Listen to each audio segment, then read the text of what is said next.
TRP மற்றும் பள்ளி கல்வித்துறையில் வந்திருக்க முக்கியமான தகவல்களை இந்த ஒரு வீடியோவின் வாயிலாக நாம் பார்க்கலாம். தமிழக பள்ளி கல்வித்துறையில் 3 விதமான செய்திகளை பார்க்குறோம். மக்களே, நீங்கள் நம்முடைய சேனலை முதல் முறையாக பார்க்குறீங்க அப்படின்னா மறக்காமல் ஒரு சப்ஸ்கிரைப் அண்ட் பெல்லை கிளிக் பண்ணி வச்சுக்கோங்க. வாங்க வீடியோக்குள்ளே போகலாம். தமிழக அரசால் பள்ளி கல்வித்துறையில் அமைச்சர் ராஜ்மோகன் சட்டமன்றத்தில் வெளியிட்டுள்ள முக்கியமான 31 அறிவிப்புகள் குறித்து இந்த ஒரு வீடியோவில் பார்க்குறோம். மாணவர்களின் படைப்பாற்றலை ஊக்குவிக்கும் விதமாக டிஎன் அறிவு என்ற புதிய பாடத்திட்டம் 2027-28 கல்வியாண்டு முதல் அறிமுகப்படுத்தப்பட உள்ளது. கற்றல் இடைவெளியை குறைப்பதற்கான திறன் பிளஸ் மற்றும் நவீன தொழில்நுட்பங்களை உள்ளடக்கிய டிஎன் ஸ்மார்ட் போன்ற திட்டங்கள் விரிவுபடுத்தப்பட உள்ளன.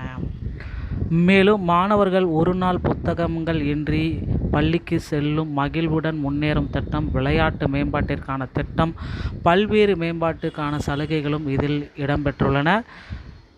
உயர்கல்வி சேர்க்கையை உறுதி செய்யும் வெற்றி பாதை மற்றும் புதுமை சிந்தனைகளை வளர்க்கும் டிஎன் இக்னைட் போன்ற திட்டங்கள் மாணவர்களின் எதிர்கால நலனை நோக்கமாக கொண்டுள்ளன. கல்வித்துறையின் இந்த மாற்றங்கள் அனைத்தும் மாணவர்களின் திறன் மேம்பாடு மற்றும் அறிவு வளர்ச்சியை மையப்படுத்தி உருவாக்கப்பட்டுள்ளன. தமிழ்நாடு பள்ளி கல்வித்துறையில் புதிய நிர்வாக திட்ட வரைபடம் மற்றும் பள்ளி கல்வித்துறையில் இந்த டெட்டுக்குண்டான ஒரு சில முக்கிய அறிவிப்புகளை வெளியிட பார்க்கலாங்க. தொலைநோக்கு களப்பணி மற்றும் வரை திட்டக்கலைப்பு அடித்தள மாணவர்களின் சிந்தனை மற்றும் படைப்பாற்றலை வளர்க்கும் புதிய பாடத்திட்டம் டிஎன் அறிவு. திறன் மேம்பாடு அப்படின்னு நம்ம பார்க்குறப்ப எதிர்கால தொழில்நுட்பங்கள், ஏஐ, ரோபாட்டிக்ஸ், பகுப்பாய்வு நலனுக்கான மனநலனுக்கான சிறப்பு திட்டங்கள், நிர்வாகம் பொறுப்புடைமை, எஸ்எம்சி, தற்காலிக ஆசிரியர்கள் ஊதிய பட்டுவாடா மற்றும் தலைமை ஆசிரியர்களுடைய நேரடி பொறுப்புகள், இது எல்லாமே இதிலே வந்துடும் அப்படின்றதுனால குறிப்பிட்டு சொல்கிறாங்க. இந்த டிஎன் அறிவு பாடத்திட்டத்தை கொண்டு வர போகிறாங்க. இது ஒரு பக்கம் இருந்தாலும் தற்சமயம் பார்த்தீங்கன்னா இந்த டெட்டு 2013 டெட்டில் பாஸ் பண்ணவங்களுக்கு உண்டான நீண்ட நாட்களாகியும் இந்த கோரிக்கைகளை அரசு இன்னமும் செயல்படுத்தலை. 2013 டெட் ஆசிரியர்கள் நீண்ட கோரிக்கைகள் வச்சுருக்காங்க, பல நீண்ட கோரிக்கைகள். இதற்கு அரசு தரப்புலேருந்து இன்னமும் பார்த்திங்கன்னா எந்த விதமான அப்டேட்டும் வரலை அப்படின்றது ஒரு கேள்விக்குறியாக இருக்குது. 2013 மற்றும் 2017 ஆசிரியர் தகுதி தேர்வில் தேர்ச்சி பெற்று சான்றிதழ் மற்றும் சரிபார்ப்பு நிறைவு பணி நியமனத்திற்காக காத்திருப்பு காலங்கள் உண்டாகிருக்கு. திமுகவுடைய தேர்தல் அறிக்கையில் வாக்குறுதி எண் 177 தேர்ச்சி பெற்ற அனைவருக்குமே பணி வழங்கப்படும் என்ற அறிவிப்பு. சென்னை உயர்நீதிமன்றம் உத்தரவு, மறு நியமனம் என்ற தேர்வின்றி நேரடியாக ஆசிரியர்களுக்கு பணி நியமனம் வழங்கிட வேண்டும் என்ற வரலாற்று சிறப்புமிக்க தீர்வு. அரசாணை 149 நீக்க உடனடியாக நேரடி பணி நியமனம் வழங்கப்படும். இது எல்லாமே பார்த்திங்கன்னா இறுதி கட்டமாக இந்த அரசினுடைய கொள்கை முடிவில் எல்லாமே மாறிப்போச்சு அப்படின்னு நம்ம சொல்ல முடியுங்க. சமூக இது பார்த்திங்கன்னா இந்த மாதிரி அமைச்சர் இதில் உறுதிமொழி கொடுத்துருக்காங்க. இந்த விவகாரத்தை சட்டமன்றத்தில் கவன ஈர்ப்பு தீர்மானம் எழுப்பி உரிய விசாரணை நடத்தி எடுப்பதாக சமூக நலத்துறை அமைச்சர் ஆர் வன்னியரசு இதற்கு உறுதி அளித்துள்ளார். மாணவர் நலன் மற்றும் புதிய பாடத்திட்டங்களில் இதில் பார்த்திங்கன்னா என்ன நடக்கும் அப்படின்றது தான் இப்போ கேள்விக்குறியாக இருக்குது. மாணவர்களுடைய பள்ளி கல்வித்துறை மானிய கோரிக்கை அறிவிப்பு, புதிய பாடத்திட்டத்தை வடிவம் செஞ்சுருக்காங்க. 2027 மற்றும் 2028 அமலாக்கம் பண்ண போகிறாங்க. கோர் சப்ஜெக்டிவ் மாணவர்களின் சிந்தனை, கிரிட்டிக்கல் திங்கிங் மற்றும் படைப்பாற்றலை வளர்ப்பதை மையமாக கொண்ட ஒரு நவீன பாடத்திட்டத்தை கொண்டு வர போகிறதா சொல்லியிருக்காங்க. இப்போ பார்த்திங்க அப்படின்னா இதில் இன்னும் ஒரு சில விஷயங்கள் பார்த்திங்கன்னா புரியாத புதிராகவே இருக்கும் அப்படின்றது எல்லோருக்குமே தெரியும்.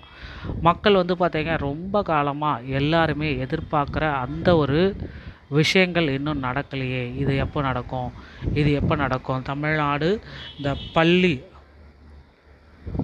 ஆசிரியர்களுக்கு உண்டான ஒரு மிகப்பெரிய ஒரு அறிவிப்பை பள்ளி கல்வித்துறை சார்பாக வெளியிடுவாங்களா, வெளியிட மாட்டாங்களா அப்படின்ட்டு எல்லா தரப்பு ஆசிரியர்களுமே வெயிட் பண்ணிகிட்ருக்காங்க.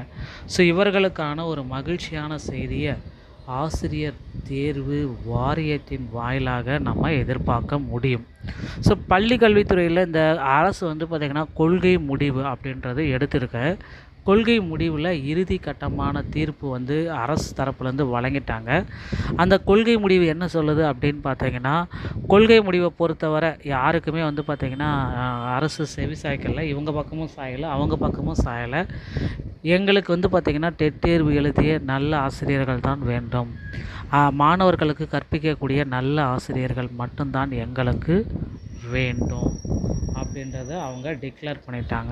ஸோ இது ஒரு பக்கம் மாணவர்களுக்கு ஒரு நல்ல ஆசிரியர்கள், கற்பிக்கக்கூடிய ஆசிரியர்கள் வேண்டும் அப்படின்றதுனால அரசு இந்த கொள்கை முடிவை அந்த இறுதி கட்டத்துக்கே போயிடுச்சு. இதனால் கொள்கை முடிவில் இறுதி கட்டத்துக்கு போனதுனால அடுத்து இந்த டெட்டு இந்த ஸ்பெஷல் டெட்டோடைய ரிசல்ட்டை உடனடியாக வரத்துக்கு வாய்ப்பு இருக்குது. இந்த 60 மார்க் எடுத்தால் எல்லாருக்குமே பாஸ் அப்படின்ற கொள்கை முடிவை அரசு மறுபரிசீலனை செஞ்சிருச்சு. மீண்டும் பழையபடிக்கே போயிடுச்சு. மத்திய அரசுடைய கட்டாய கல்வி உரிமை சட்டத்தின் கீழே ஆண்டுக்கு 2 முறை இந்த தேர்வை எழுதியே ஆகணும் அப்படின்ற ஒரு கட்டாயத்தில் தமிழக அரசு ஆசிரியர்கள் இதில் மாறிட்டாங்க அப்படின்றது சொல்லலாம். ஸோ கற்றல் இடைவெளி குறைபாடு இதை வந்து போக்கணும் அப்படின்னா கற்றல் இடைவெளி குறைபாடு மற்றும் பகுப்பாய்வு திறன் மேம்பாடு, திறன் ப்ளஸ் விரிவாக்கம் 2 முதல் 9ஆம் வகுப்பு வரை 12 கோடி, மதிச்சுடர் 6 முதல் 12ஆம் வகுப்பு வரை 18 கோடி, மாணவர்களின் பகுப்பாய்வு திறன்களை மேம்படுத்துதல். சமூக நலத்துறை அமைச்சர் வன்னியரசு அவர்கள் இதற்கு நீண்ட காலத்துறையில் இதுக்கு ஒரு ஃபுல் ஸ்டாப் வச்சுருக்காரு அப்படின்றத சொல்லலாங்க. ஸோ நிர்வாக அறிவிப்புகள், தற்காலிக ஆசிரியர்கள் எஸ்எம்சி குழு மூலமாக நியமனம் செஞ்சுக்கலாம். நாகப்பட்டினம் மாவட்டத்தில் காலி பணியிடங்களுக்கு பள்ளி மேலாண்மை குழு மூலம் தற்காலிக ஆசிரியர்கள் நியமிக்கப்பட்டுள்ளனர். ஸோ இந்த வங்கி கணக்கில் நேரடியாக இசிஎஸ் தற்காலிக ஆசிரியர்கள் 2026 ஜூன் முதல் ஆகஸ்ட் வரையிலான தற்காலிக ஆசிரியர்கள் ஊதியத்தினை அவர்களது வங்கி கணக்கில் இசிஎஸ் மூலம் செலுத்த உத்தரவிட்டிருக்காங்க. ஸோ வெற்றி பாதை மற்றும் மதிச்சுவர திட்டங்கள் எல்லாமே மாணவிகளுக்கு ஸ்டார்ட் ஆகிடுச்சு அப்படின்றத குறிப்பிட்டு சொல்லிட்டாங்க. ஸோ அடுத்தடுத்து வந்து பார்த்திங்கன்னா பள்ளி கல்வித்துறையில் சில முக்கியமான அறிவிப்புகள் உங்களுக்காக வர காத்துக்கிட்டு இருக்கு. ஸோ நீங்கள் இப்போ என்ன பண்ணணும் அப்படின்னா அடுத்து வரக்கூடிய தேர்வுகளுக்கு இப்போந்தே உங்களை தயார்படுத்திக்கோங்க. யூஜிடிஆர்பி தேர்வுகள் வர இருக்குது, பிஜிடிஆர்பி தேர்வுகள் வர இருக்குது, சரி இந்த டிஎன் டெட்டோடைய புதிய தேர்வு காமன் டெட்டோடைய தேர்வுகள் வர இருக்குது. ஸோ டிஆர்பியில் அடுத்து வரக்கூடிய 5 தேர்வுகள் ரொம்ப ரொம்ப முக்கியம். இந்த தாவேக அரசு இந்த 5 தேர்வுகளையும் நல்லா நடத்துவாங்க அப்படின்ற ஒரு நம்பிக்கை மக்கள் மத்தியில் கண்டிப்பாக இருக்குங்க. சமீப காலத்தில் இந்த ஆசிரியர்கள் எல்லாமே கோரிக்கையாக வச்சுருக்காங்க. ஆசிரியர்களின் கோரிக்கைகளை ஏற்று பள்ளி கல்வித்துறை என்ன முடிவெடுக்க போகிறாங்க அப்படின்றத விரைவில் நாம் எதிர்பார்க்கலாம். ஸோ பள்ளி கல்வித்துறையை பொறுத்த வரைக்கும் அவங்களும் என்ன சொல்கிறாங்க அப்படின்னு பார்த்தீங்கன்னா எங்களுக்கு நல்ல ஆசிரியர்கள் தான் வேணும், இந்த டெட்டோடைய நிலை எப்போ வேணாலும் மாறும் அப்படின்றத சொல்லியிருக்காங்க. ஸோ ஆகஸ்ட் இறுதி தீர்ப்பு வந்து பார்த்திங்கன்னா ஆகஸ்ட் 31 ஒரு இறுதி தீர்ப்பு வருமா அப்படின்ற ஒரு வெயிட்டிங்கில் இருக்காங்க. ஆகஸ்ட் 24ஆம் தேதி போயிடுச்சு. ஸோ டெட் தேர்ச்சி பெற்ற மதிப்பெண்கள் மற்றும் கொள்கை முடிவு. டெட் தேர்ச்சி பெற்ற மதிப்பெண்களில் மாற்றமில்லை. ஆசிரியர் தகுதி தேர்வுக்கான தேர்ச்சி மதிப்பெண்களை குறைக்க முடியாது என்பதில் தமிழக அரசு உறுதியாகிடுச்சு. இடஒதுக்கீடு முறை வந்து இனிமேல் அப்படி தான் தொடரும். இடஒதுக்கீடு முறையை பின்பற்றிய சலுகை வழங்குவது அரசின் உரிமை என்றும் பொது பிரிவினருக்கான மதிப்பெண்களை குறைக்க முடியாது என்றும் நீதிமன்றத்தில் தெரிவிக்கப்பட்டுள்ளது. ஸோ வெயிட்டேஜ் மதிப்பெண்களும் இனி கிடையாது. பணி அனுபவத்தின் அடிப்படையில் ஆசிரியர்கள் கோரிய கூடுதல் வெயிட்டேஜ் மதிப்பெண்கள் அரசு வழங்க மறுத்துவிட்டது. ஸோ இதுதான் சட்டமன்றத்தில் இந்த மாதிரியான தீர்மானங்கள் எல்லாமே வைப்ப போகிறாங்களா அப்படின்றது எப்போயுமே பார்க்கலாம். எல்லா தடையானைகளும் இனிமேல் முடிஞ்சு போச்சுங்க. அடுத்து என்ன வரும் அப்படின்னு பார்த்தீங்கன்னா ரிசல்ட்டு தான். தடையானைகள் நீக்கப்பட்டதால் ரிசல்ட்டு விரைவில் வரும். நீதிமன்ற தடையானை நீக்கியுள்ளதால் நிறுத்தி வைக்கப்பட்டுள்ள டிஎன் டெட் ஸ்பெஷல் டெஸ்டோடைய ரிசல்ட்டு இந்த ஆகஸ்ட் 31க்குள்ளாரே வெளியாகிறதுக்கு நிறைய வாய்ப்புகள் இருக்குது. ஸோ அடுத்த இலக்குக்கு நீங்கள் இப்போ உங்களை தயார்படுத்திக்கோங்க. பட்டதாரி ஆசிரியர்களுக்கான யூஜிடிஆர்பியோடைய அறிவிப்புகள் வெளியிடுவதற்கான பணிகளை ஆசிரியர் தேர்வு வாரியம் தீவிரப்படுத்தியிருக்குங்க. நண்பர்களே, இந்த தகவல்கள் அனைத்தும் உங்களுக்கு போதுமானதாக இருக்கும்னு நினைக்கிறேன். இந்த மாதிரி தகவல்களை தினசரி நீங்கள் பெற நீங்கள் நம்முடைய சேனலோட இணைந்திருங்க. மீண்டும் ஒரு நல்ல தகவலோடு நான் உங்களை சந்திக்கிறேன். நன்றி, வணக்கம், தேங்க்யூ.